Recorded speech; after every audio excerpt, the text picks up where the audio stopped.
Okay, everybody, it's another episode of High Volume Batman, the Killing Joke, here today on Two Geeks and a Microphone.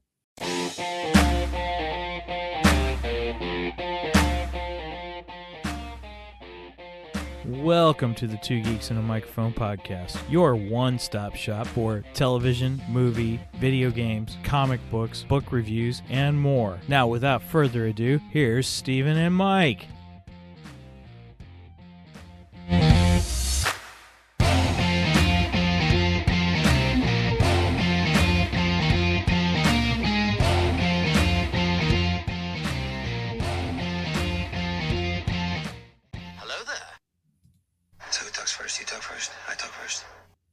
I will talk first. Good morning, everybody. Welcome to Two Geeks and a Microphone. I am your co-host, Mr. Steven Boster, along with the one, the only, hey, I think he trimmed his beard, man, Mr. Mike Shanks. Mike, say hey to everybody. Good morning to all you geeks out there in Geekdom land. I was wondering if you'd noticed that I trimmed it. Yes, yeah. I did. Yeah, I trimmed it up quite a bit too, actually. Yeah. I still got a little bit of length there. I left. You still do, a little though. bit. Yeah. Trimmed it up on the sides, made it a little more neater, and yeah.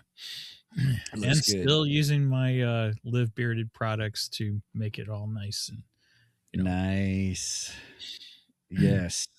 And speaking of Live Bearded, everybody, you can go to our website at twogeeksmike.com, the number 2geeksmic.com.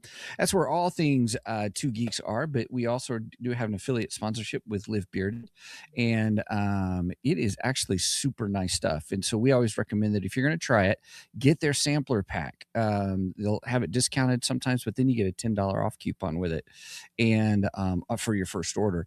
And it costs like $15 to $20. It just kind of depends on when you catch it sometimes, but well worth it because you get all the scents, the different types of scents. You get 6 different scents, and you get the shampoo, the conditioner, the oil, and the butter.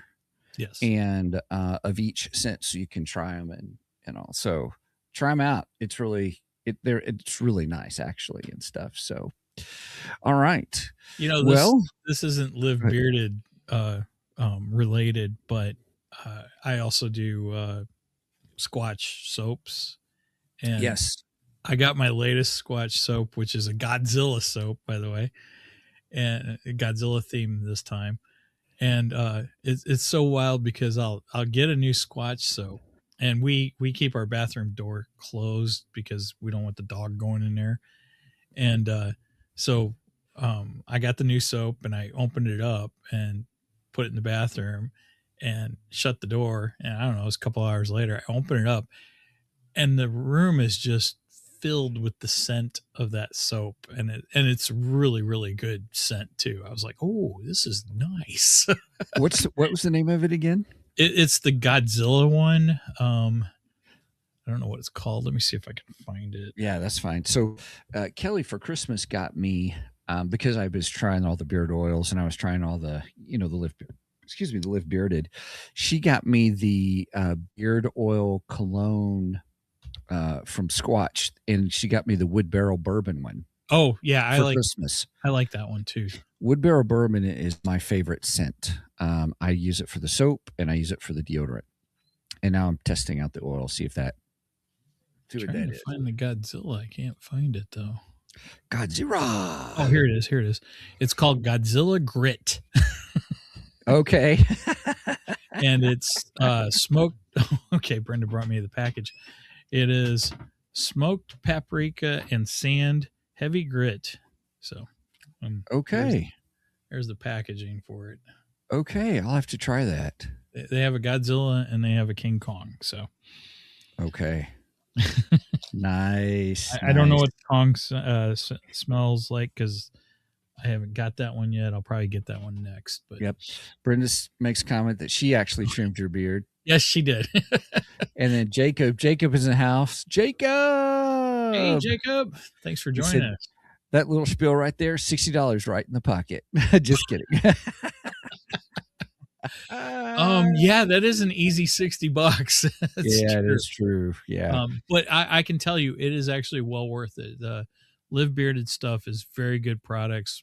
it is. It has helped my beard a lot, and it just the scents are so good. They just smell so good. My Yeah, two favorites are Executive and Legend. Those are my two favorites, and they just oh my gosh. Sometimes I'll when I go into the bathroom, I'll just grab the beard butter and just open it just to smell it. yeah. Gosh, that smells so good. They do smell good. I enjoyed 1880, and you were correct on Executive and Legend. Those were my three favorites. Nice. And Nice. yeah, it was really good. All right, everybody. Well, we got a jam-packed show today, so we're going to get rolling because we've got all kinds of stuff.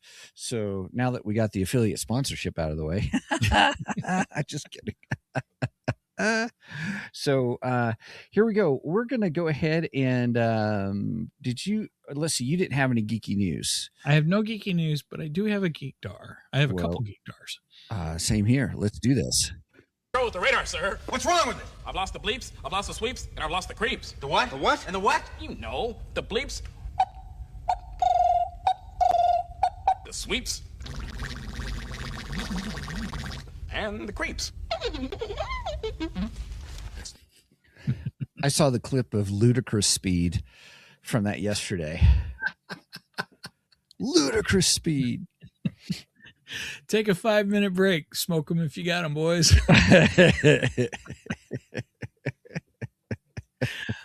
We just went plaid. Right? God, I can start quoting Spaceballs all day. And, Yep. and I haven't watched the movie in a long time. I'm going to have to rewatch it pretty soon. Oh, gosh. that is pretty funny. So if you're new to our show, Geekdar is kind of our show and tell for geeks. Yeah. Basically anything that we've either watched or listened to or, consumed as far as reading, comic books, it could be action figures even. Just something that you're enjoying that's relatively new. And over the last week is what Geekdar is. So Yeah. with that said, who wants to go first, you or me? I've only got two. How many do you have? I have 3. Okay. Once you start, then I'll go, then you go, then I'll go, then you go. We'll right. alternate. Well, I think one of ours we're going to have a crossover on. Oh, that's true. We are going to have a crossover on one. So I'll start with that one. Okay. Sounds good. The first one pertains to our last guest we had on Creators Corner. That was last Tuesday. Yeah, last Tuesday. It's a week ago Tuesday.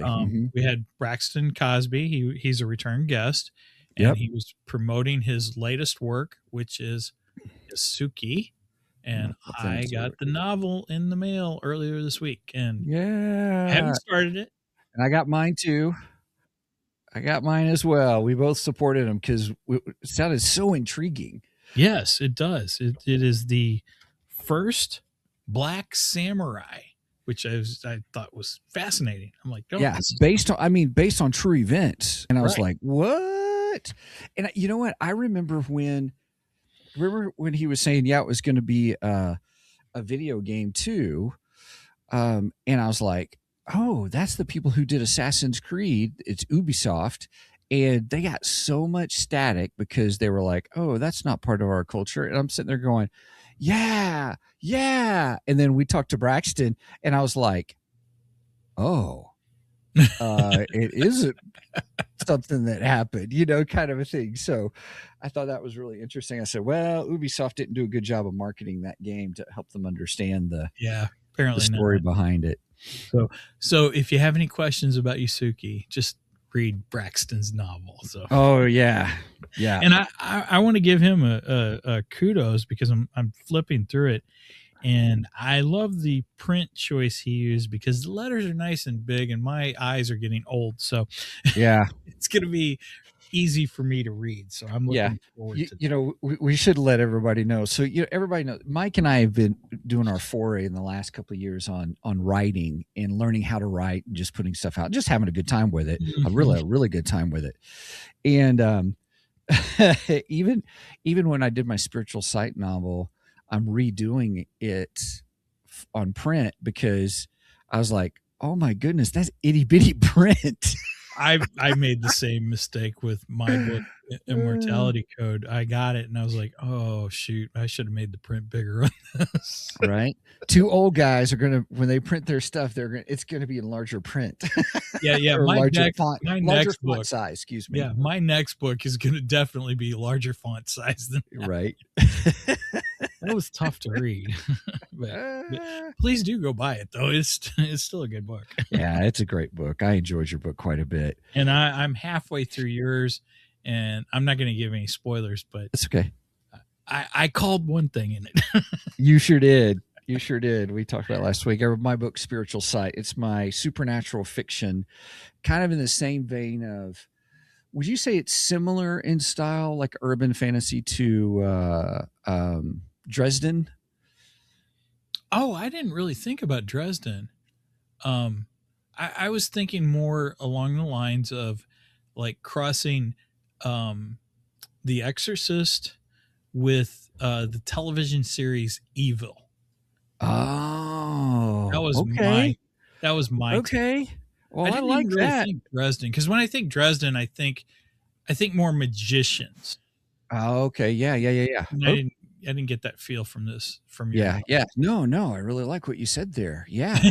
You know, Megan grew up as a huge Harry Potter fan. I'm gonna pick on her a little bit though, and I remember she'd finally talked us into watching. We had ended up buying her the entire Harry Potter series on Blu-ray, or well, I guess DVD back then. And she had the books for a long time, and she, has been following she wanted to watch all the movies and stuff. So we had gotten them for her and everything. And I started watching them, and I enjoyed them. I enjoyed the films. Yeah. They're good films. But I would always tell her, I go, yeah, I like it, but I prefer the better Harry, or the better magician named Harry, as in Harry Dresden. So, right.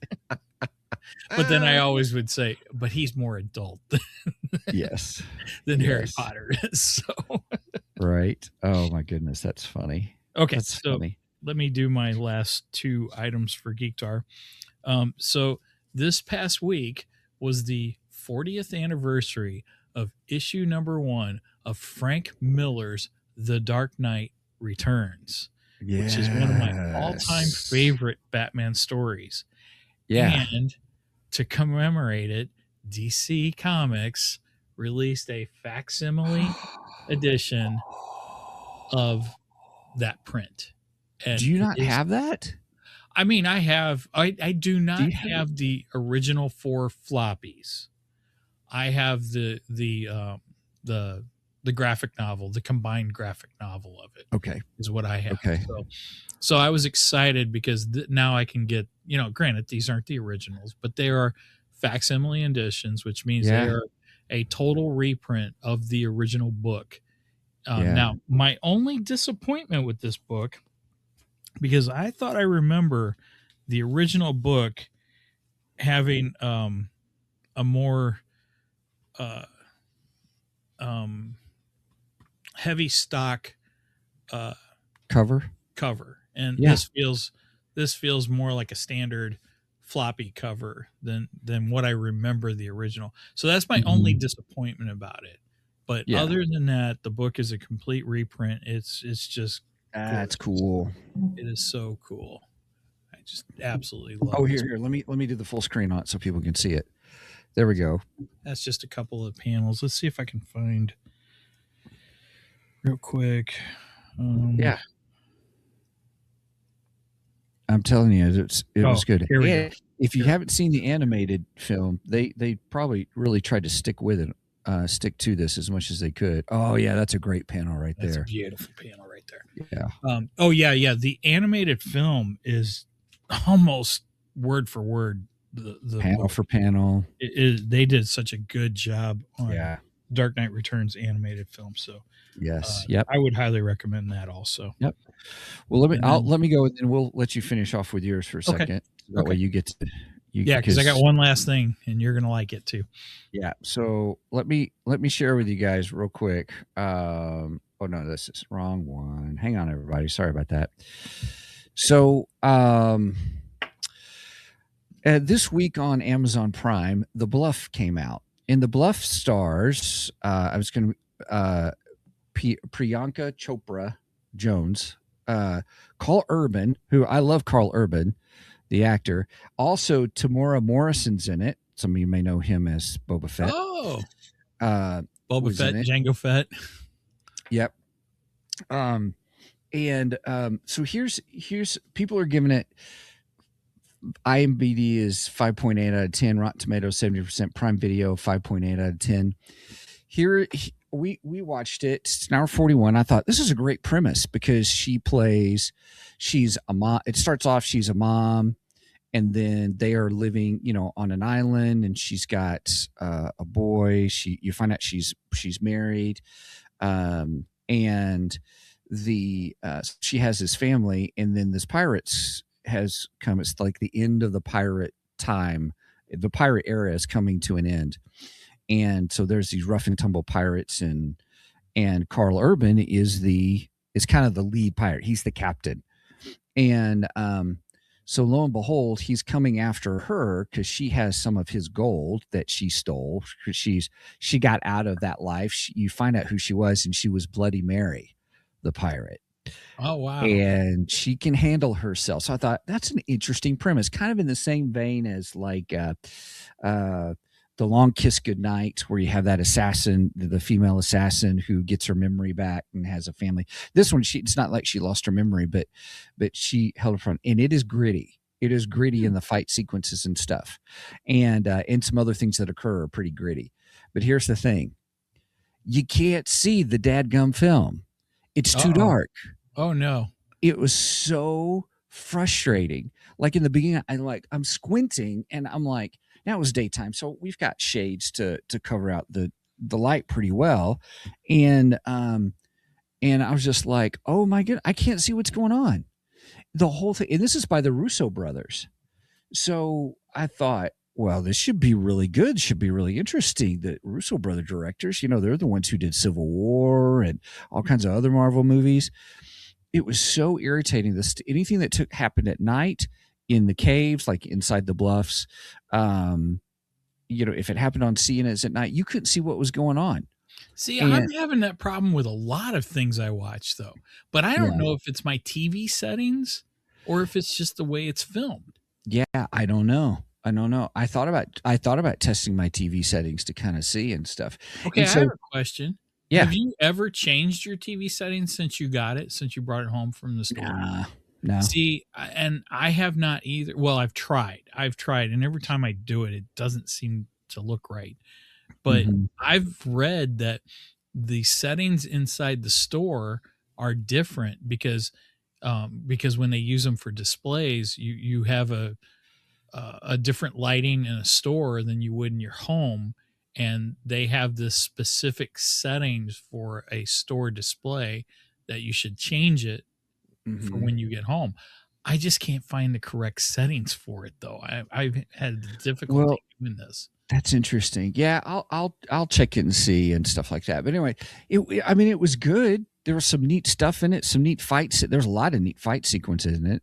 I really liked Tamora Morrison's character. He was kind of like the first mate. He called him quartermaster. He was quartermaster, but he was first mate. Think of it that way. And just the dynamic between him and the captain, and it was really interesting. So, yeah. So there's my story. I would say it's on Prime. Is it worth seeing on Prime? Yeah, if you change your TV settings. There we go. That's we've got a new thing on that. So that's funny. One question: any Steven skips? No. Okay, No. Cool. And it's only because there were so many of them because I couldn't see them. So, okay. Second question. Was Kelly watching it? Yeah, she was there with me, but Oh, she that's really why- wasn't watching it.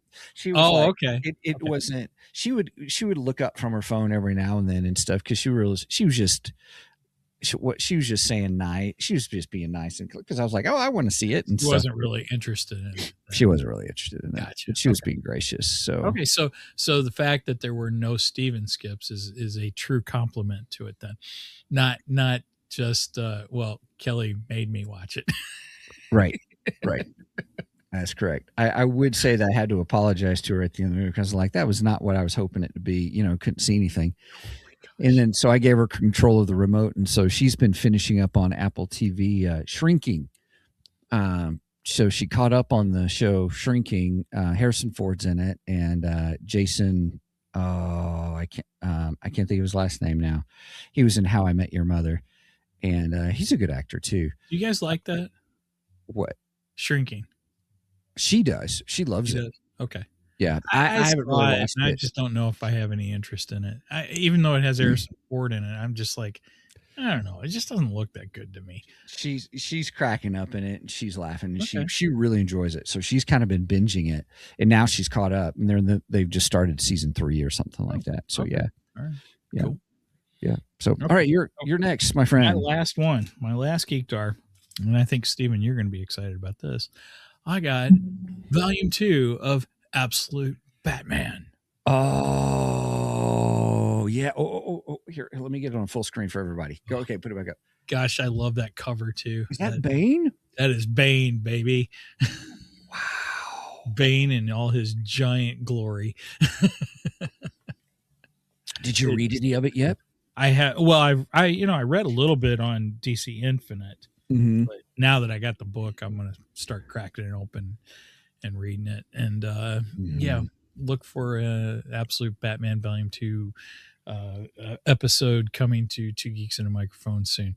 Yes. Elseworld stuff's pretty good. But everybody, if you have not seen our episode on Volume 1, please go back and listen to that. I was pleasantly surprised how much I really enjoyed this Batman story. You and me both, actually.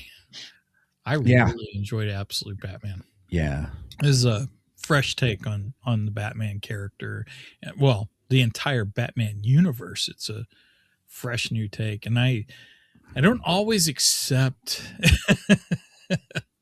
new looks at Batman, I know, right. Right. Yeah. I mean, you're picky and I get it because you're a big fan. I didn't say, ooh, that sounded mean. I didn't mean it that way. No, I get it. You're very astute on really what would be really good Batman Elseworlds kind of a thing. And so yeah, for you to say that you really like it, that's a big deal. That's cool. And when it first came out, I really wasn't interested in it. And I wasn't either. And I kept seeing it, it kept getting the issue 1 just kept getting re-released and re-released and re-released. And I was like, okay. And I had gotten like a copy of it for Free Comic Book Day, and I'm like, all right. You're beating me over the head with this. Let me at least give this thing a shot. Yeah. And I read the first issue and I was like, whoa, okay, this is interesting. I like this new take, but it's not the main Batman. So, they can do whatever they want with him. And I'm still happy with it. So, yeah, it is good. It is good. And apparently he fights the main continuity Batman in DCKO, which I need to start reading that too. Oh, really? Mm-hmm. Huh. Yep. Interesting. So that sounds pretty interesting. Okay. Who's the? Never mind. I was trying to think of something and I just lost it. Age, whatever. Okay, everybody, are we ready for the main event? Yes, let's do this.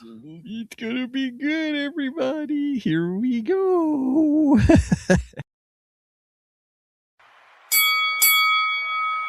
It's time for the main event. We're talking more Batman. Would it be fair to say that is really our main favorite superhero on the show?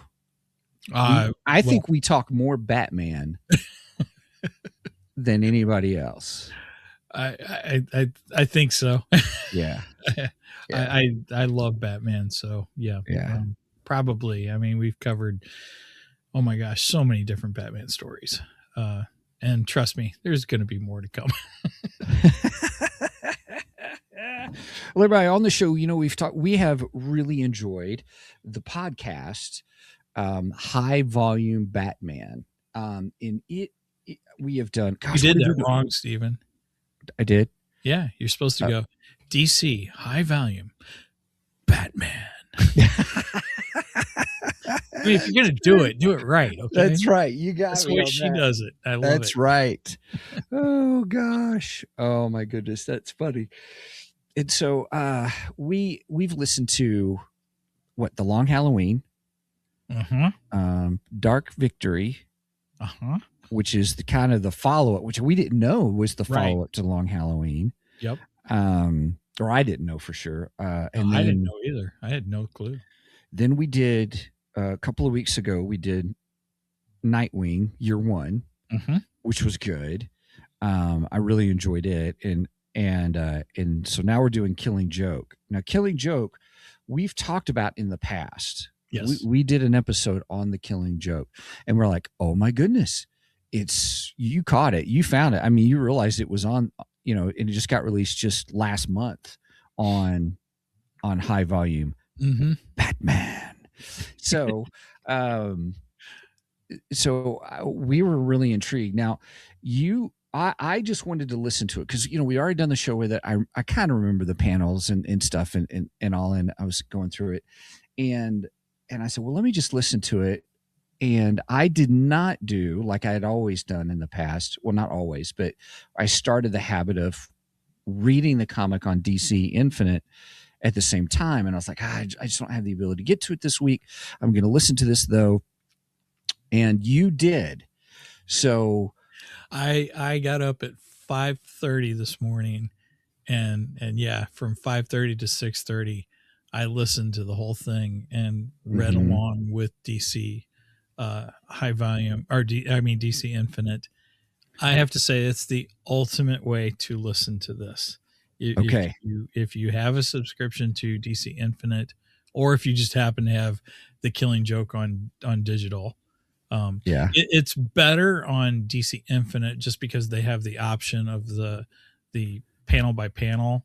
Although with Killing Joke, it doesn't exactly go panel by panel. It actually goes like 3 panels, in one screenshot, one screen. But still, it works really well. And there's a couple times where it doesn't quite match up, and you might have to go back and forth a little bit. But for the most part, it's almost perfect. Just and I really think it's the ultimate way to consume, especially the Killing Joke edition, the DC High Volume Killing Joke edition, because you not only get that rich surround sound and have a pair of good headphones on, because I did. Especially, I had my Bose headphones on. Especially when he's taking the commissioner through the funhouse on the roller. Oh my goodness, the sounds are phenomenal. It is so good. It is so good. And then you put that together with the imagery from DC Infinite, it's just perfect. It's just the ultimate way to consume. I'll have to go back and do that because it's about an hour. You're right. It's about an hour to go through it and stuff. So, and it's the only one I've done the entire thing. All the others we've done, I'll do like the first issue, maybe the last issue, something like that, which is great. It's just because they're longer editions that, like for instance, the Long Halloween is over, it's over a span of a year's worth of comics. Right. So it's 12 comics, and it's a pretty long edition of that. So I just don't really have the time to go through and watch each one of them like that. But this one, I'm like, it's only an hour. I got time this morning before we start the show. This is how I'm going to do it. And man, it was so good. Okay, for those that may not know what the Killing Joke is, can you give a brief synopsis of what's happening in this story? Sure. First off, I want to make sure and highlight this. This is not a kid friendly story whatsoever. Yeah, that is This true. is for mature readers only. Please do not allow your children to read, watch, or listen because you can do it in each medium. Because this has some disturbing imagery, but adult themes, very adult themes. Yes. But my take on this is the definitive version of who the Joker is. When you say that, what do you mean? Who the Joker is? Do you mean from a character profile, or do you mean a history profile, like his backstory, or what all do you mean by that?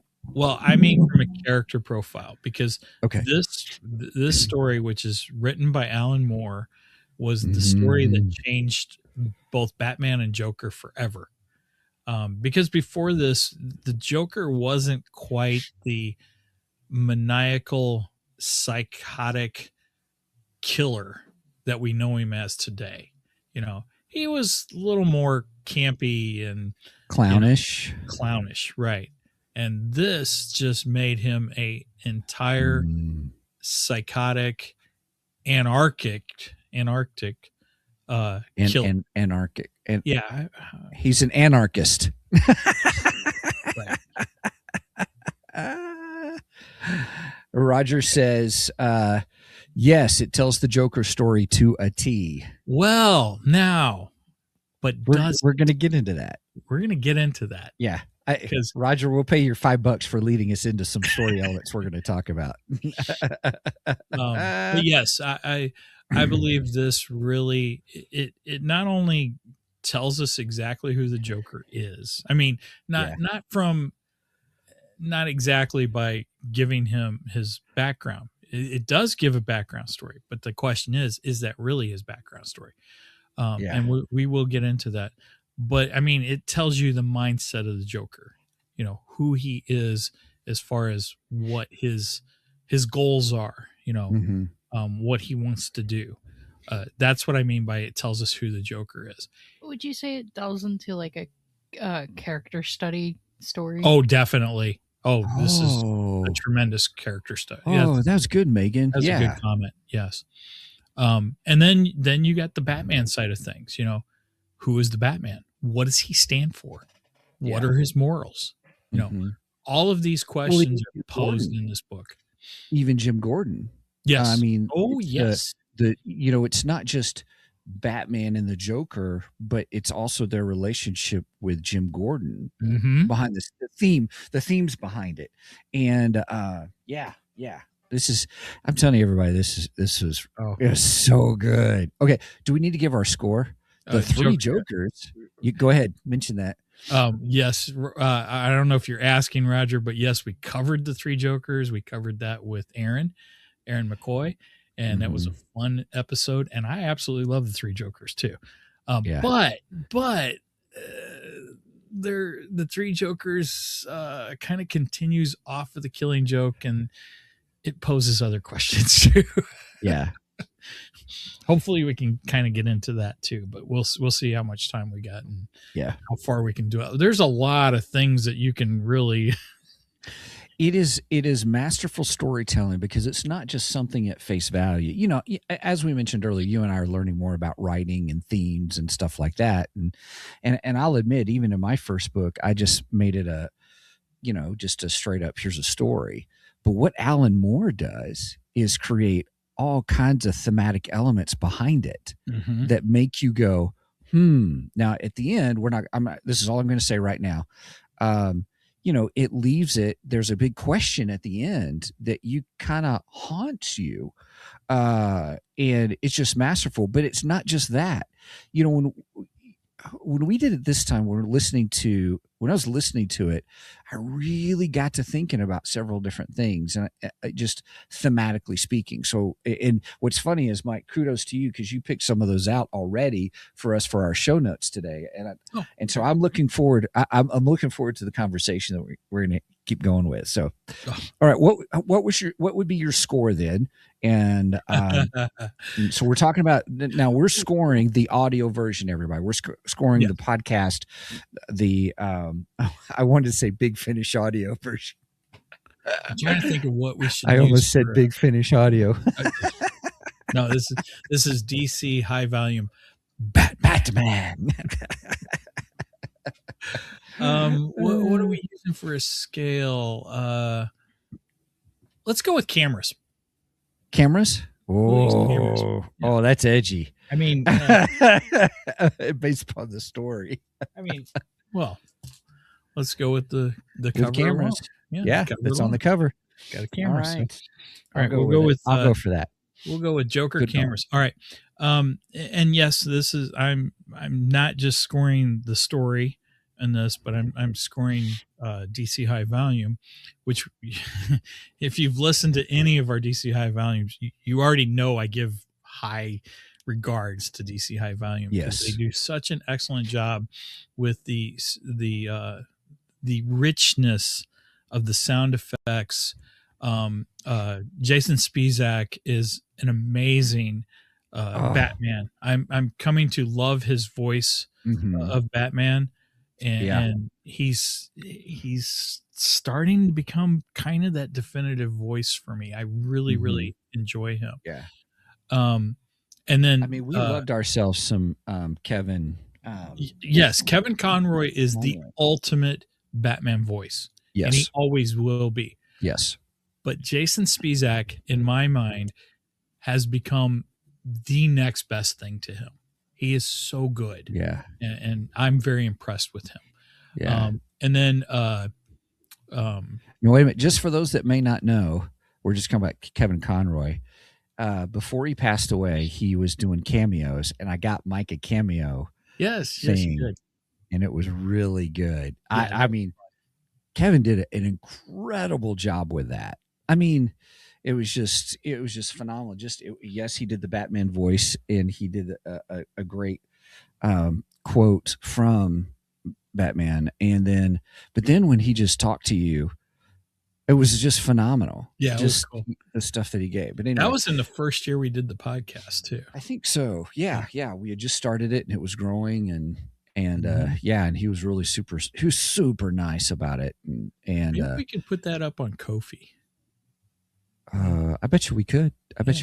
Yeah. Anyway, Kevin Conroy's great voice for Batman. That is high praise for you. Say Jason Spizak is becoming one of the top tier Batman voices. Oh, definitely.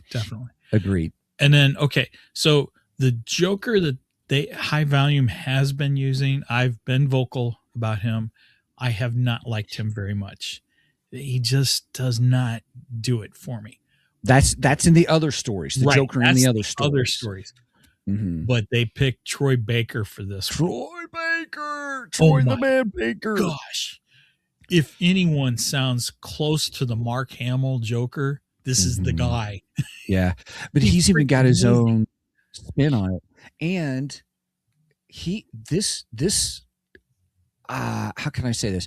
I was in awe of, we're getting some backstory of the Joker in this as well, everybody. Mm-hmm. And you get this voice, but you're like, the story, but then you find out this person becomes the Joker, and his transition from the person before Joker as developed into the Joker is probably one of the best voice acting work I've ever heard in my life. Mm-hmm. So if you take the voice acting they did, the sound effects they did, and it has a 3D immersive sound effects. So again, highly recommend a decent pair of headphones to listen to this to. You take all that in consideration, this is a freaking 10 cameras, 10 Joker cameras. And I don't hand out 10s very often. You never hand out 10s. Yeah. Yeah. I have a tendency to hand out some 10s for comic books because I have this Well, yeah. love for comic books. Yes, but that's all right. That's But okay. when it comes to movies and stuff like that, I don't hand out 10s easily. Yeah. And this one is Well, definitely a 10. I think even beyond that, everybody, when Mike and I were talking about, we talk about what we're going to do for different shows and stuff. He goes, Steven, I have listened to this 3 times already. This version. So like when we're talking about stuff, he was like, you were talking about listening to the DC high volume Batman episode, but this Killing Joke episode, you guys, you kept listening to it. I'm like, oh, it's going to be good and all. I'm right there with you. It is a 10 out of 10. The Foley sound artists behind it that are doing all the sound effects are incredible. It's just incredible. And if you've got a good set of headphones and you're listening to this, it's one of the best. What's the word that you used? Theater of the mind experiences. Yes. It really is. Paints such a good picture of this story. It's vivid. It's very good. Vivid is a good word. Would you say it's not like when you've got the comic book, it's still theater of the mind? Would you say that because you're just getting one panels, but you're right. I can only imagine, and I'm going to have to do this, but with the sound effects and stuff that you hear in the audio, it helps you visualize in your mind really what's going on. So I guess the comic gives you a marker of kind of like, here's kind of what's happening in this instance, but it allows your mind to create that visual experience in your head. Yeah, I like Roger's comment right here. Put you in the action. That's nice. That's exactly nice. what it does. It okay. Definitely puts you in the action. I also want to comment. Michelle said, "I'm going to ask Chad. I'm not who she's referencing there. Who this Kevin guy is? I think she's asking about Kevin Conroy. Well, Kevin Conroy is the voice of the Batman animated series, and he's been a whole bunch of other projects, Batman projects after that. Like if I remember right, he did all the Batman Arkham games. All of them except Origin. Okay. Origin and Troy Baker did it for Origin. Right, and Troy Baker is this this Joker. So, I'm sorry. Let me take that back. I was talking about Joker. Sorry, my brain dropped. No. Mark Hamill did the Joker in all the Arkham Asylums along with Kevin Conroy. But Troy Baker has also done Batman too. Okay. Because I think he's Batman Lego. If I remember. No, that's Batman Lego is the guy who helped host the Lego Masters TV show. Okay. Well, but I know Troy has done some Batman also, and Jason Spizak has also done. He's known as playing Wally West, the Flash, but he's also done the Joker before too. So this is one of the rare performances where you have both Batman and Joker who've had experience at playing both the parts. Mm-hmm. Lego Batman is Will Arnett. Okay. Will Arnett, thank you. Yeah. Well, let's see. He was in Iron Lung. He had a voice thing in Iron Lung. Really? Troy Baker did? Yep. Oh, really? Troy Baker. Mm-hmm. Interesting.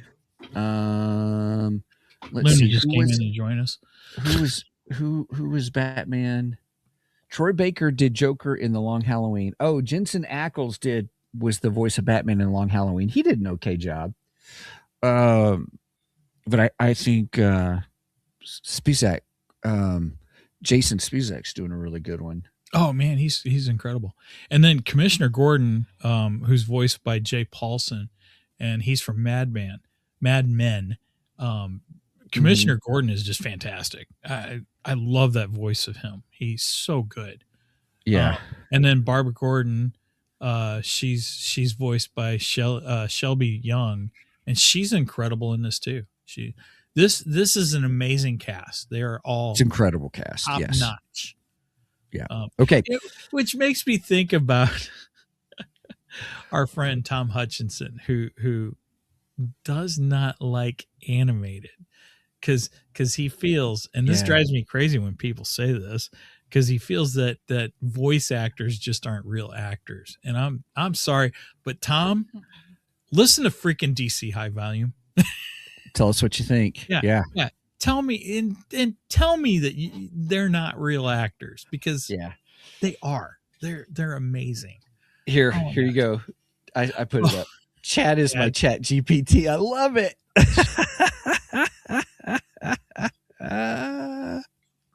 Well, I use Gemini, and Gemini's just Gemini. So yeah. I mean, I didn't name my Gemini. So anyway, all right. That's funny. I will say this. I use Claude, but when Claude comes up, you can have it tell you what it wants you to reference. So it referenced me as "Oh, Captain, my Captain." That's funny. I use Claude too, but I haven't used Claude in a while. So I tend to use Gemini more than Claude. Yeah. But I like Claude too. Claude's good too. Yep. Anyway, so let's, all right. Let's move on. We do need to. Okay. What would you like to hit on next? Well, let's talk about the all right. overall arc to the story, and this is the introduction to the concept of one bad day. Okay. Meaning that one bad day can turn anyone into the most horrendous thing you could imagine. Mm-hmm. Which basically is the Joker is taking the things that made him the Joker and saying, look, if you let's take the most moral person we could think of, and I believe to the Joker and to Batman, that moral compass is Jim Gordon. Mm-hmm. And he's like, let's take the most moral man in Gotham, in their opinion. We all know that Jim has issues. We've seen it in year one. Jim cheated on his wife. He's not perfect. He's not a perfect man. But both the Joker hates Jim Gordon, but he recognizes his moral compass. And Batman, I think that's part of where Batman's moral compass comes from, is Jim Gordon. And they both look highly upon him in that respect. Yeah. And the Joker's theory for this is, I'm going to give him one bad day and it's going to turn him. He wants to break him. He wants to break Jim Gordon. And in the process, breaking Jim Gordon, he wants to break Batman. Yeah. So. Yep.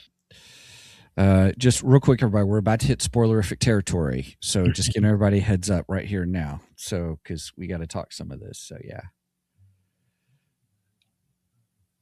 Okay. Now. Okay. Sorry, I was just reading part of my notes. Oh, no, that's okay. No, that's fine. Real quick, while you're doing that, Roger says this about voice actors: he says they are much more betterer. Cheers. Nice. Cheers. Because their voice has to give you the visual. Yes. I agree. I agree with that 100%. I have a utmost respect for a lot of voice actors, Kevin Conroy being the top of the line there. Kevin Conroy was the best, in my opinion. Yeah. He was amazing. But yeah, there's a lot of voice actors I really love. Mark Thompson. Well, yeah, Mark Thompson. He's fantastic. We've had him on the show. He's fantastic. He's a great guy, too. Gosh, I'm trying to think. Harley Quinn. Arlene Sorkin. Arlene Sorkin to start with. She's the original Harley Quinn. And then later we have, help me, Megan. Tara Strong. Tara Strong. She's an amazing Harley also, and they're fantastic actors and actresses. Just amazing, Sorry, Tom, I disagree with you. I also disagree, because animation, the whole production of animation, if it's done right. Yeah. Because sometimes it can be bad. Well, of course. Right. I mean, yeah. Even, okay. Well, so, all right. So let's hit spoilerific territory here real quick. So let's first give us kind of with one bad day, what does the Joker do to create that one bad day? Okay, so yeah, this is going to get into major spoilerific territory. So But Jim it gives us Gordon, the depths to understand this. I like how you put this whole philosophical battle that's going on, and how Now, far can you push someone? I want to strongly state that just because this is my favorite and to me like the ultimate Batman story, does not mean in any way I condone the violence and action that the Joker is using in this. Again, Yes. the imagery in this is very, very graphic. Yeah. And it's very disturbing too. But to me, it gets into the mind of the Joker, which is to me what makes this story so good. You know, it has nothing to do with glorifying his violence. You know, but anyway, so we have Jim Gordon and Barbara Gordon. They are sharing a moment. They're in Barbara's apartment, and just having. They're trying to have a relaxing evening, but Jim can't get away from his work. He's constantly going over storylines, news headlines of things that's happened between the Batman and Joker, so on and so forth. And the doorbell rings.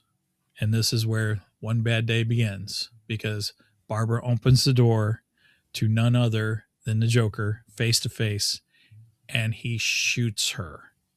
And he shoots her basically in the gut. And it goes through her and penetrates her spine.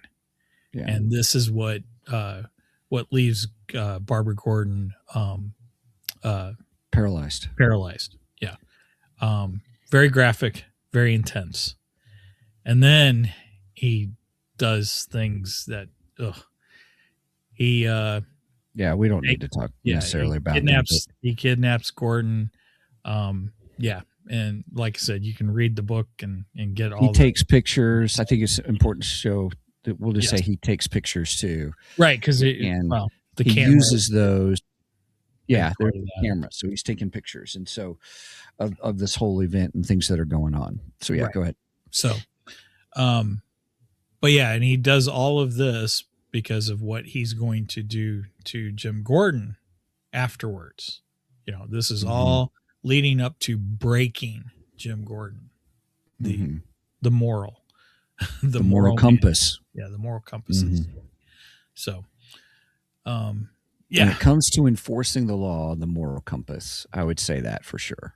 Oh, that's a good clarification there. I like that. Yeah. Okay, and then we also find out the Joker has purchased a dilapidated amusement park. Yeah. I love that whole thing where the guy's trying to sell him the amusement park, and then the Joker finally reveals to him, I already got it. Yeah. I killed your partner and signed the papers and took it. I'm not going to pay a cent for this place. I mean, it's so Joker. It's so good. And it's just amazing. Well, it still highlights the evilness of who he is and what he does. Oh, yeah. Yeah, definitely. Oh, we forgot to mention the opening of the book where Batman goes to Arkham Asylum to talk with the Joker. That's really where this whole thing opens up at. And basically he's going to the Joker saying, look, I don't want to kill you, but I know one day it's going to come down to you and me, and one of us is going to kill the other. And he's like, and I don't want to do that. I want to rehabilitate you, which I think Batman's crazy for that, because I don't think the Joker could ever be rehabilitated. But that's just my opinion of him. Yeah. And then he finds out that he's not even talking to the Joker. He's talking to an imposter, because the Joker has escaped Arkham and everything. Yeah. And Batman is furious at this point. It's great. Yeah. They're great scenes too. Just fantastic. I love it. I love it when Batman reaches and grabs the Joker's hand, and that's when he realizes, because the paint on the guy's hand comes off on Batman's gloves, and he's like, what? And then he grabs the guy by his throat, and the guy's going, "You can't touch me! You can't Yeah. touch me!" And Gordon's like, "Get in there before he kills him." Yeah. I absolutely love it. Just great. But anyway, we had skipped over that, and that's actually a very important part because that comes back to play at the end of the book or near the end of the book. Yeah. It's kind of like bookends. It's yeah. It comes at the beginning and it comes back at the end. Yeah. I mean, exactly. Alan Moore did a fabulous job with this story. Oh, I think this is one of Alan Moore's finest writings. I really enjoy this. You know, Michelle says, everybody, she goes, "Oh, this makes me want to be a geek like my big bro and his geeky bestie." I love it. Thank you, Michelle. I'll just read The Killing Joke. it's a great story. Great story. But yeah, so we get the carnival. The Joker takes Jim Gordon to the carnival. He again, part of breaking Jim Gordon, he strips Jim Gordon naked, and then Barbara. No, Jim too. He does Jim too. He strips Jim naked and throws him onto this funhouse roller coaster ride. What do they call it? The ghost train. You gotta get on the ghost train. Ghost train. Yeah. Listen to it. You'll get what I'm talking about. Yeah. Because he uses these weird minions in this. Really, really strange. They're almost like evil cherubim or something like that. I have no idea how to describe these things. I couldn't describe them either. Yeah, I thought it was just weird, strange, But I guess it all fits within the Joker's reality. But yeah, he puts Jim on this ride, and he starts telling him stories, and then through that we get what is introduced as the Joker's origin story, and so we end up getting taken back to where this guy and his pregnant wife are struggling, and he's a struggling comedian, and he doesn't get the job of being a comedian at this club or something like this. And then in his mind, his wife blames him and hates him, but reality, she doesn't. She's already struggling mentally in some form or fashion. Yeah, you could tell he has mental issues already. Yeah. So on and so forth. And he ends up getting together with the mob and taking a job because he knows the mob wants to rob Axis Chemicals. So if you know Batman 1989, Axis Chemicals. This is kind of where they got the idea for that. And since he knows his way around Axis, they want him to. The mob wants him because they're going trying to get through there to get to next door or something like that. A building next door or something. Right. Which all ends up at the card factory at next door, which again kind of plays into the Joker, so on and so forth.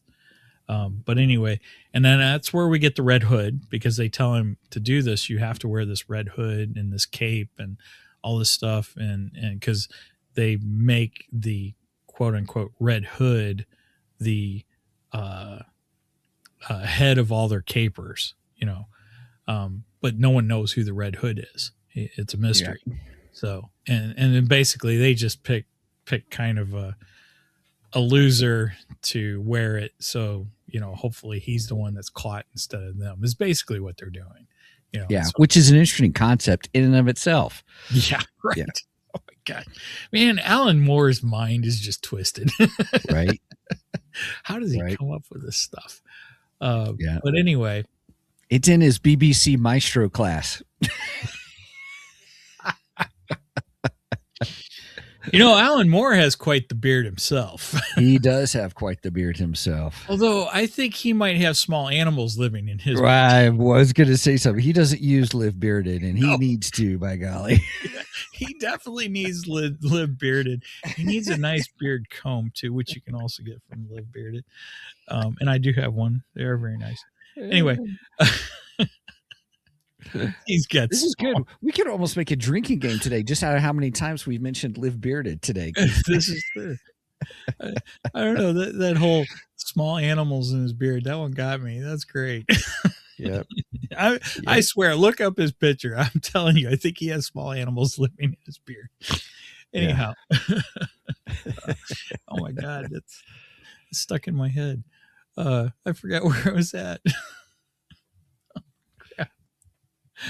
Oh, so funny. We were talking about Red Hood, the Red Hood character. Okay, so yeah, they want him to go in as the Red Hood. Well, then while they're planning out their caper, the police show up. They're at a little bar or something, and the police show up and they want to talk to the Joker. I'll just say the Joker. Yeah. He isn't really named in here. We don't really know his name. Because that's totally unknown.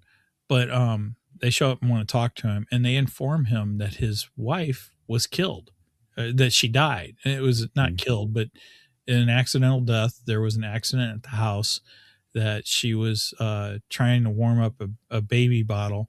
I don't quite get that either. It just struck me. I don't think the baby's been born yet. She was pregnant. Yeah. Wow. That just hit me. But something about she was warming up a baby bottle or something, and there was an electrical fire and it killed her and stuff. Yeah. Oh man, that could be a flaw in the writing. Dang it. I have to go back and look. That's gonna haunt me now. Well, hang on a second. That is just gonna haunt me. Gosh. I think one of those animals must have attacked Alan Moore. You're so funny. Of course, I don't think he had the giant beard when he wrote The Killing Joke. I don't think he did. I could be wrong. That was a long time ago. This book came out in 1988. So,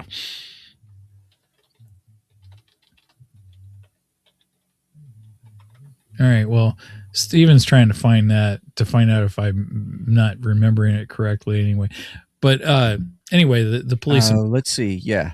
So,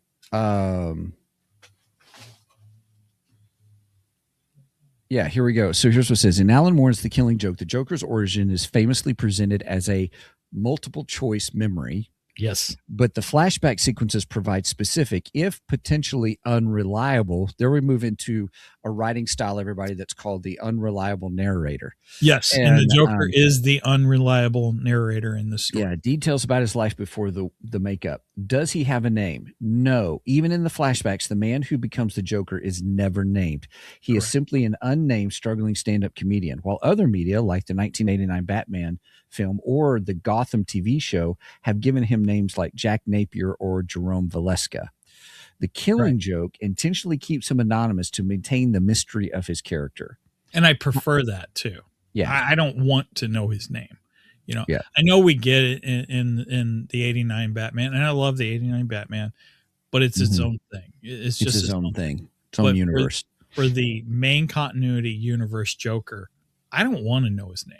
I want him to remain anonymous because to me, it's more interesting. Just as the Joker says, if I'm going to have an origin story, it's going to be multiple choice. And he says that in this book. And it's one of my favorite lines in the book. Yeah. Yeah. So how did his wife die? His wife, Jeannie, died in a household accident involving an electric heater. According to the police officer who delivers the news, Jeannie was heating a baby bottle for their unborn child. The heater suffered a short circuit and she died instantly from the resulting electric shock. Okay, so they do say unborn child, but why in the world would she? Because it's part of I bet you that gives you another hint of the unreliable narrator. I bet There you you that's go. what that is. That makes sense now. Okay. Because the 'Cause when I unreliable narrator will conflict themselves. They're purposefully conflicting them so you know that they're lying. So their stories don't quite match up.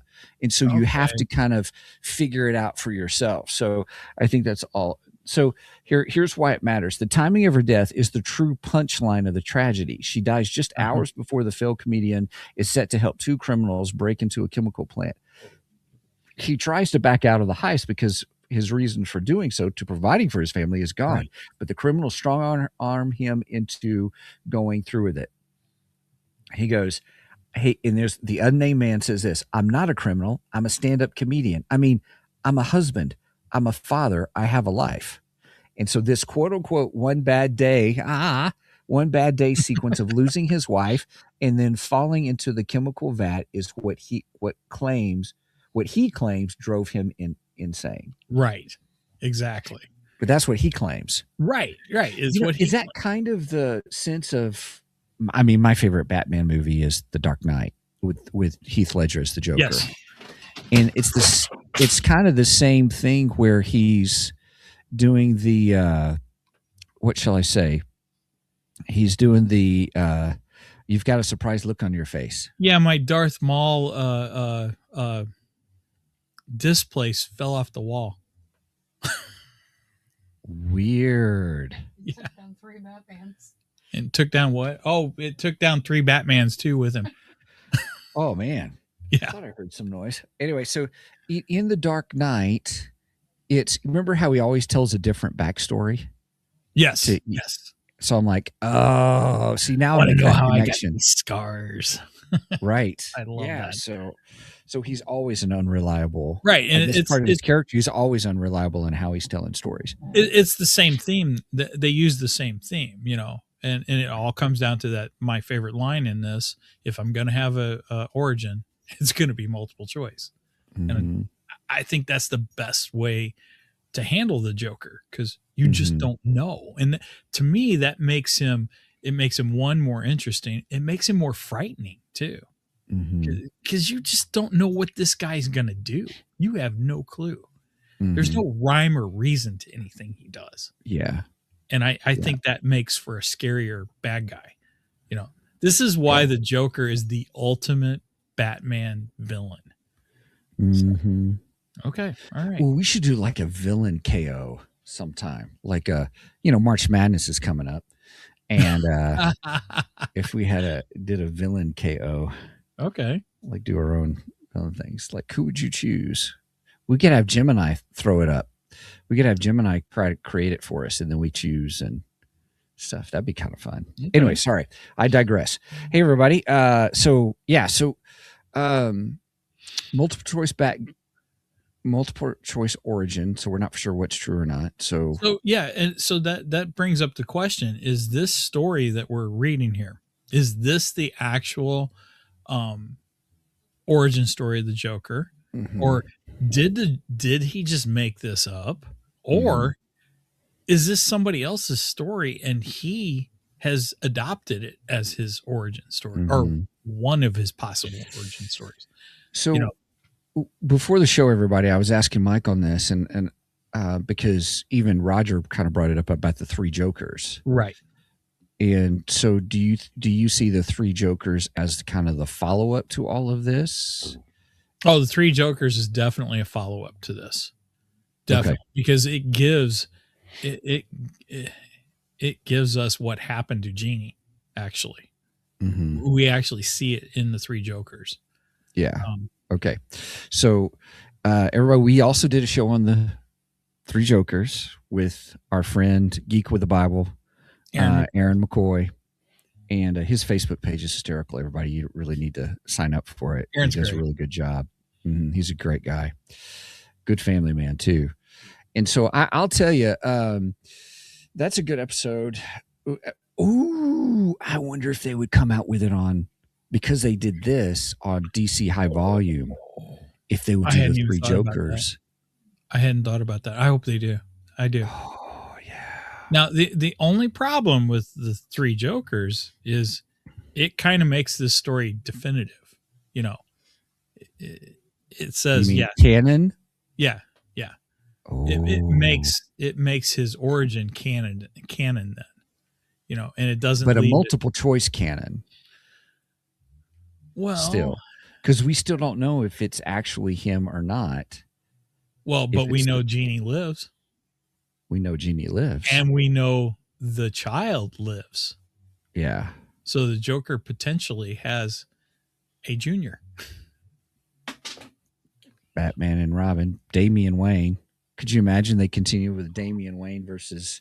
Oh, the Joker's son. Yeah. Wow, that would be pretty good, actually. Hey, let's hurry up and do some fan fiction for it before they do.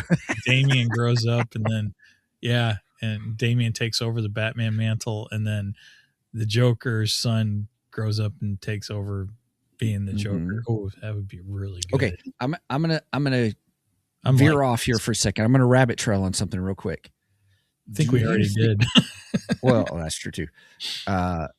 Let's just talk Damian Wayne for a second. Would Damian Wayne become a better Batman than Bruce Wayne Batman? Oh, that's a hard. Oh man. Okay, we'll save that for another time, everybody. Yeah, we'll save that for another time. I can't even get into that. That's too much. You're gonna make my head explode with that one. Dang, that's a good question though. Oh, that's a good question. Okay. Anyway, we'll continue on. We're already. Yeah, I knew we were gonna go over on this one, but right. You kind of have to on the Killing Joke. There's just too many questions. It's just incredible storytelling. Incredible storytelling. So now we come down to canon versus standalone. Okay. Because Alan Moore he wrote this with the intent of it being a completely standalone book. Mm-hmm. He never intended this to be DC canon, because the whole point of this was to get fans to debate on whether or not, and I'm going to spoil the ending here, whether or not Batman kills the Joker or not. Because we end with the Killing Joke, you know, because the Joker tells Batman this joke and ultimately gets Batman 1 to laugh. Batman never Which laughed. is creepy, by the way, in the audio version. Very creepy. It is. And then 2, he starts to choke the Joker, and then we end it, and we don't know whether he kills him or he doesn't. Now, since DC made this canon, we know he didn't. You know, according to canon, he did not kill the Joker, because the Joker goes on later on, and then of course we eventually get the 3 Jokers, and then Barbara becomes Oracle, which arguably could be, you know, did they improve Barbara Gordon? In some ways, I think they did. In some ways, I don't think they did. Just depends on how you take that. But Oracle is a great character. I love her. But the big question was, does he kill the Joker? And if you think about that, this comes down to a question of morality again, because when Batman arrives and saves Jim Gordon, Batman wants to stay with Jim until the police arrive. And Jim says, no, I want you to go get him. And then he tells him, not only do I want you to get him, I want you to bring him in. And we are going to do this by the book. We have to prove to him that our way works, meaning that he will go through our justice system. He will be tried, and then it will be decided by a jury or judge what happens to the Joker. That is Jim Gordon, and that's where the morality of Jim comes in. Then we have Batman and his one rule. And we all know what Batman's one rule is. Steven reminds me every time, because the 1989 Batman broke it. But so I'm hiding my face, everybody. Those who are listening, I'm on screen, but I'm hiding my face. So does Batfleck. He breaks it too, but Steven don't want to talk about that. Anyway, Batman's one rule is he does not kill. He doesn't kill. So then it comes down to one, the Joker wants to break Jim. He fails that. Jim does not break. Jim's like, no, we're still going to do this by the book. Which is crazy. I mean, all the things he goes through on the little roller coaster ride and everything he experiences is just, and he still says, we still have to do this. I was just like, oh my goodness. It makes you wonder, as a reader will sit there and go, hey, would I have done that? Would I have been that way if it was my daughter? I'm telling you, most dads, not a chance. They'd be most dads would want to kill the Joker themselves. Right. And they would do it slowly. Oh, yeah. And then we would start with appendages. Yes, definitely. Just saying. Yes, I agree. But Jim does not break. He doesn't break. But then it comes down to the question, is he going to get Batman to break his one rule? Is the Batman finally going to kill the Joker? And then we get that scene, and Batman, as he's laughing, puts his hands around the Joker's neck, and then it cuts off. But as he and as the Joker are laughing, it cuts off, and you don't know. It leaves it open-ended. And I mean, that's a perfect ending for this book, in my opinion. This goes all the way back to Stan Lee. When Stan Lee was asked, he was asked for a definitive answer of, could so-and-so beat so-and-so? And Stan Lee said, you never answer that question. You don't ever answer that question. And the reason you don't answer that question is you want geeks and nerds to debate this for all of eternity. Yes. I mean, who's stronger, the Hulk or Wolverine? Who could beat who in a fight, Wolverine or the Hulk? He's like, you never want to definitively answer that question because you want fans to just debate this for years and years and years. Oh my goodness! And when did Killing Joke first come out? 1988. It was released in 1988. Gosh, and we're so that old. was Alan Moore.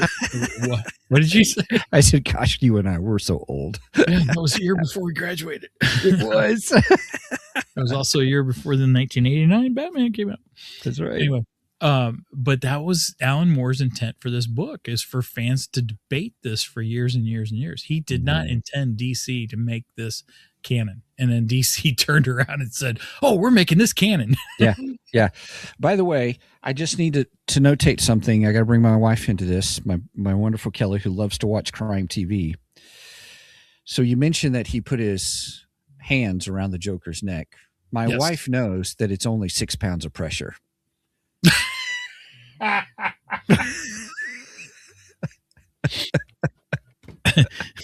That reminds me of when so my wife watches a lot of crime TV and stuff like that. My wife loves crime TV. Oh yeah, loves the crime TV. Yeah, well, absolutely. For the longest time, she watched a series of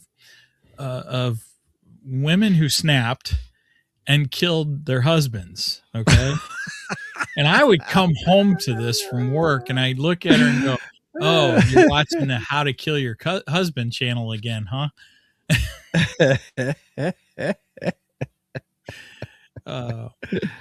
Anyway, I have that's to some say, funny stuff right there. I love the conversation is going on in the comments right now between my sister and my wife, discussing who's Damien's mom. Oh, so yeah, real quick, everybody. That's a fair question. So Michelle's asking, who's the baby mama, Damien's mom? So kind of thing. It's a great question. Talia al Ghul. So one of the greatest villains. Not the greatest villain, but one of the greatest villains. Close to it. He's close to it, and is Ra's al Ghul, who heads up the League of Assassins, and there's an incredible storyline with him. But he always calls him the detective. Yeah, he calls Batman the detective. He's the only worthy adversary Ra's al Ghul felt like he ever had. And what is had. Ra's al Ghul known as? The demon. The demon, right? Yes. Yeah. Yes. He is known as the demon. Yeah. I love it. And he is the leader of the League of Assassins. So his daughter and the I gotta give Batman. my wife geek cred on that one. Right? Yeah. Yeah. She did a good job. She didn't spell She- Ra's al Ghul right, but That's that's all she right. tried. No, that's all right. That's all right. Yeah. But She knew still that gets a he's the geek leader. card with that one. Just Oh, saying. hell yeah, she does. Knowing that he's the leader of the League of Assassins, that's good. That's good. Yeah. It just shows that sometimes she does pay attention to me, even though in the background she's watching How to Kill Your Husband. Yeah. TV shows. All right, we got about 10 minutes left. So what else is what else do we need to finish up with? So do you think let's have that little discussion. Let's take 30 seconds here. Do you think he did or didn't? If you had to choose. Okay. This is a thing I struggle with in my mind because there is a side of me that wants to see him kill the Joker because it would be satisfying. It's just like, anytime I find out about these crazy, insane killers and stuff, it's like, yeah, put them to death, put them in the electric chair. Let's get rid of these guys, Right. that kind of thing. Mm-hmm. It's that or similar, even if they'll beat the system. There's that side of us because that's in one of the Jack Reacher movies, not the show, but one of the movies. That's the theme at the very end of one. Should you let this guy live or die or not? Because he will beat the system. Well, and all of the Bat family argue that in the Three Jokers. Why didn't you kill this guy? When you had the chance. I mean, he crippled Barbara Gordon. He killed Jason Todd. So he harmed him. Each one of the Bat family, the Joker has done horrendous things to, so we get the argument from the entire Bat family. How could you let this maniacal murderer live? So there is that side of me that, yeah, I would be satisfied if he killed the Joker. But there's the other side of me that says, no, this is Batman's one rule.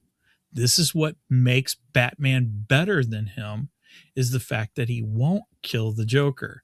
And then there's the what's the word I'm looking for? There's the side of me, the geek side of me, that says, no, you can't kill the Joker because then we don't have any more cool Joker stories. Oh. So there's kind of three sides to that coin. So I have a hard time struggling with. So I guess ultimately, I say he doesn't kill the Joker. Ultimately, he doesn't. But man, I want him to. I really do. Yeah, that's my answer. What's your answer? That's why alternate universes exist. This is true. Fair enough. What's your answer? Does he kill him or does he not? He doesn't. You're with me on that one then. No, he doesn't. Well, you've got better explanation than I do. Mine was it just went against his code. He has that one code. And he's in all the stories that Batman's for, he has had ultimate opportunities, plenty of opportunities with different situations and different villains and stuff. And so he doesn't do it. Even in the breaking of the Bat, when he's coming back and Lady Shiva is training him, she's trying to get him to break his one rule. So it is a major theme, that expands all the Batman stories, and he doesn't do it. And so I was like, nah, he doesn't do it, even though it is an incredible ending. The Killing Joke's an incredible ending. Michael Keaton would have killed him. Without a doubt. He would have snapped his neck. That's funny right there. That's pretty funny. Yeah, well, we can't get that version because, the Joker dies at the end of the 89 Batman, but man, that would be kind of satisfying just to have the Michael Keaton Batman just snap his neck. Yeah. Ooh, speaking of 89 Batman, I just finished yesterday the Batman Resurrection. Oh man, I gotta get to it. It's really good. It's on my list. And, man, I know, right? It is really good, really good. Everybody, our friend John Jackson Miller was on the show for our Creators Corner, and I've been listening to the audiobook, and it's just been fantastic. And I finally finished it. It's a big book. Yeah, there it is. Revolution. I said Resurrection. I'm sorry. Resurrection's the first one. Revolution is the second one. When you say it's a big book, it just takes me back to Jurassic Park with the kid talking to the professor and everything. And so wrote this book, and his book is this much thicker than yours. Your book, right? That is a great part in it. But Yes. this is the book, and it's called Batman Revolution. And obviously it is the main villain in this is the Riddler. And I'm excited. It is really a Riddler origin story. A Riddler. Speaking of multiple choice origins, it is a Riddler, and I really like it. I really love what John Jackson Miller did. Really did. Anyway, continue on. Sorry. It's continuing in the Batman 89 universe. Right. Batman 89, the Keaton verse.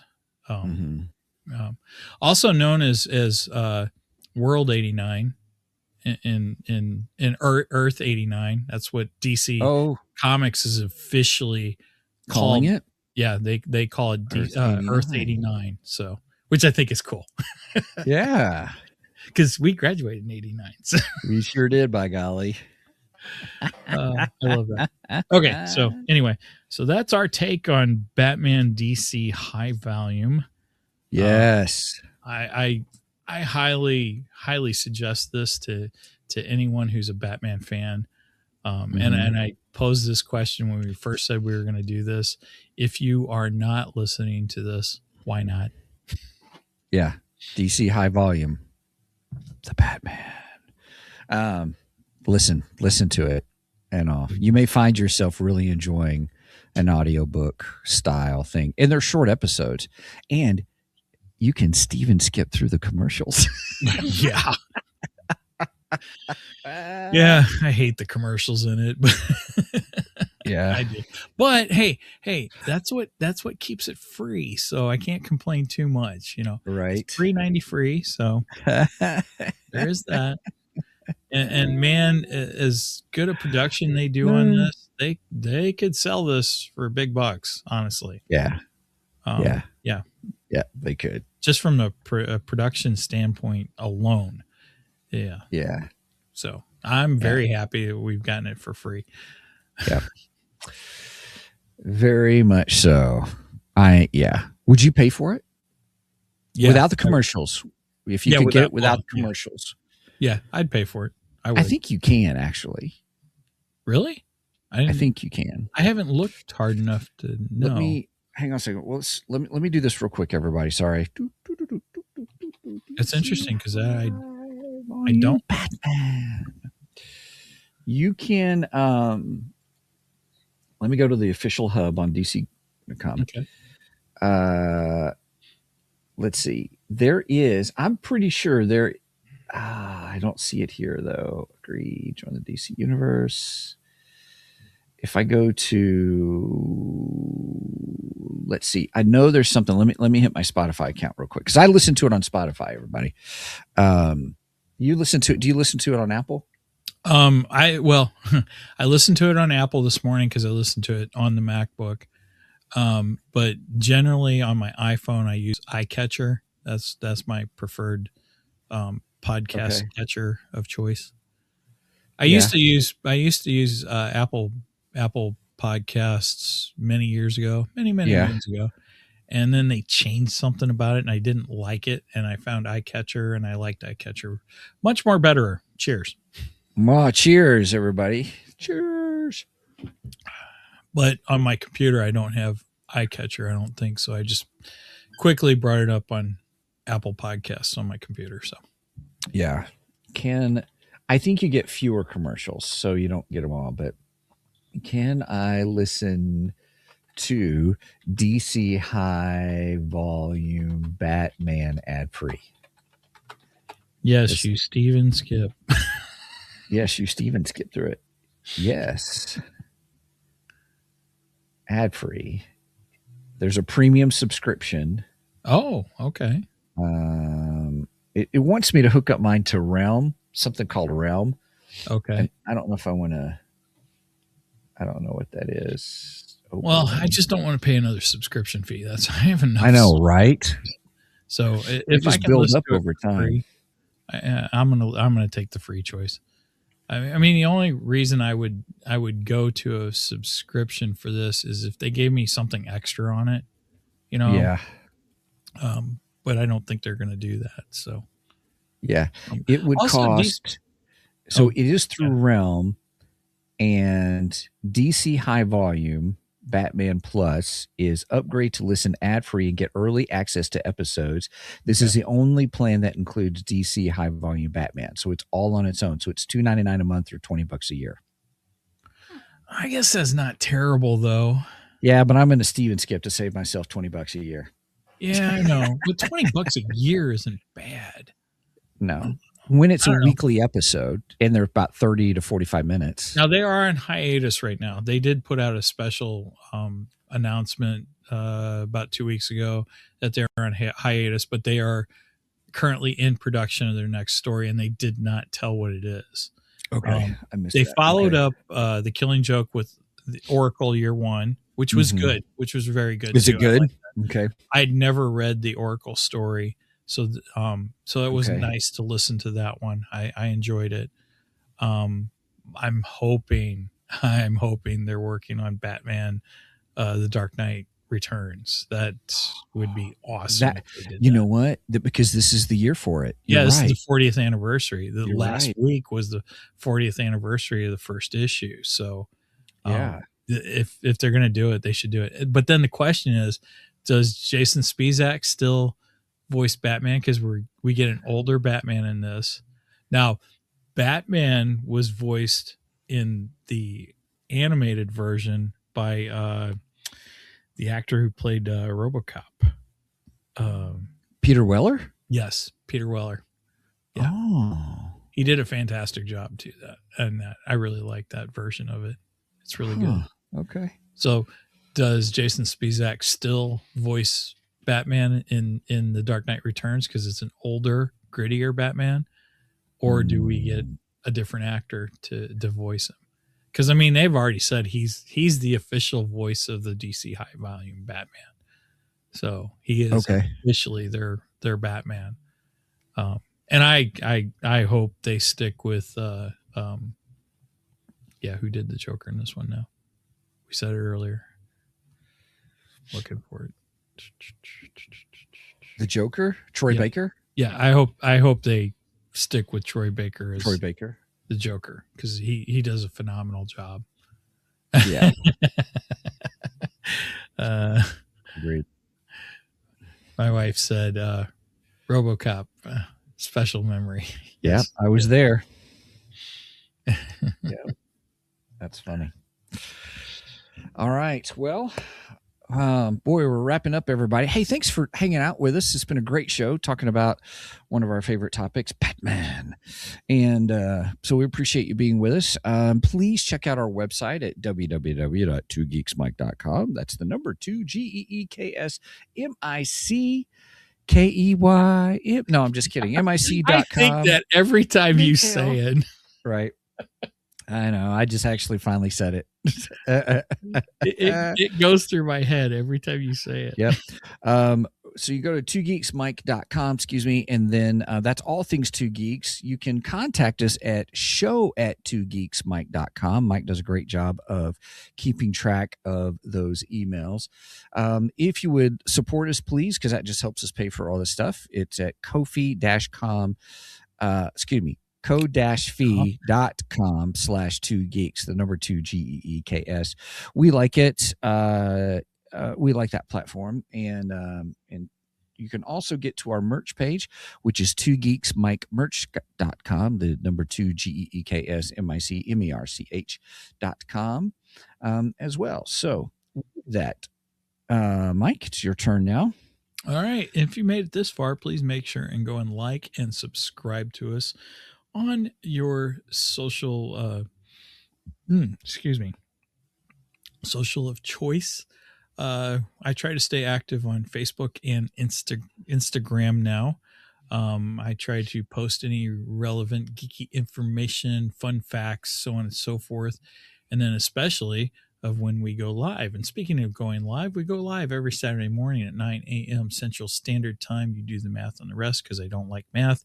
And we will be live on Facebook, YouTube, Twitch, and Rumble. And Rumble is working today, by the way. Yay. Love it. I was putting together the link and everything while I was reading and listening to Batman the Killing Joke. I was like, oh, I got to get this done. Anyway.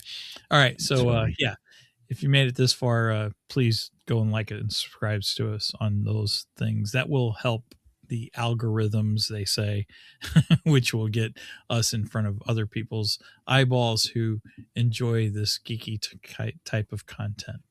All right. Yep. Anything else, Stephen? Any last words, funny antidotes? Nope. We're good. Great job, man. This is good. You did good today. Thank you. I think this was a great conversation. I think we both added to this conversation. And again, it's one of my favorite Batman stories. I think this is the pinnacle Batman story, honestly. Agreed. All right. So please do not Steven skip this episode because we are much more better than the rest. And if I'm going to have a origin story, I prefer it to be multiple choice. Cheers. Cheers.